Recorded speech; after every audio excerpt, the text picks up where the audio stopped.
বাণিজ্য প্রতিমন্ত্রী আহসানুল ইসলাম বলেছেন, বিদেশি বিনিয়োগে খুব একটা সাড়া পাওয়া যাচ্ছে না। তাই বিভিন্ন দেশের সঙ্গে দ্বিপাক্ষিক বাণিজ্য ও অর্থনৈতিক অংশীদারিত্ব গড়ে তোলার চেষ্টা করছে সরকার। বৃহস্পতিবার সকালে বাণিজ্য নীতি বিষয়ক সেমিনারে অংশ নিয়ে এসব কথা বলেন তিনি। প্রতিমন্ত্রী জানান, রপ্তানির চেয়ে কর্মসংস্থান বৃদ্ধিতে বেশি জোর দেওয়া হচ্ছে। সেমিনারে রপ্তানি খাতের সক্ষমতা বাড়ানোর তাগিদ দেন অর্থনীতি বিশ্লেষকরা।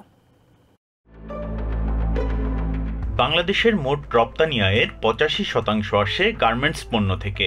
এই শিল্পের ওপর অতি নির্ভরতা কমাতে রপ্তানি পণ্যের বহুমুখীকরণের বিকল্প নেই, কিন্তু এক্ষেত্রে প্রতিবন্ধকতা তৈরি করছে বাণিজ্য নীতি। Bangladesh trade and tariff commission আয়োজিত সেমিনারে বক্তারা বলেন, বাণিজ্য নীতির মৌলিক পরিবর্তন না হলে রপ্তানি পণ্যে বৈচিত্র্য আসবে না। রিজার্ভের পরিমাণ বাড়াতেও এটি গুরুত্বপূর্ণ। এখন যে আমরা যে ক্রাইসিসের মধ্যে চ্যালেঞ্জের মধ্যে যাচ্ছি, যে আমরা ফরেন এক্সচেঞ্জ রিজার্ভ এখন স্টেবিলাইজ করা হয়েছে। এ সময় এনবিআর চেয়ারম্যান বলেন, আন্তর্জাতিক বাজারে রপ্তানি প্রতিযোগিতায় টিকে থাকতে উদ্যোক্তাদের সক্ষমতা বাড়াতে হবে। সস্তা শ্রমের উপর নির্ভর করে বেশি দূর এগোনো যাবে না। আমি অনেকের সাথে আলাপ করেছি এবং বলছি যে এটা মেইন প্রবলেম কমপ্লায়েন্স ইস্যুতে। সব রপ্তানি খাতের জন্য সমান সুযোগ সুবিধা নিশ্চিত করা হবে বলে জানান বাণিজ্য প্রতিমন্ত্রী।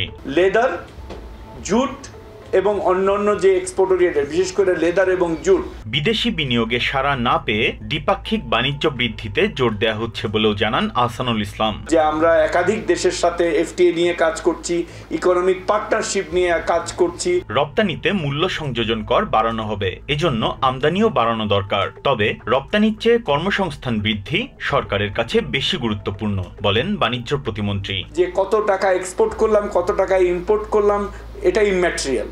ম্যাটেরিয়াল হলো আমরা কত জব ক্রিয়েট করতে পারলাম। Biprajit Chandra, TVN 24 news desk.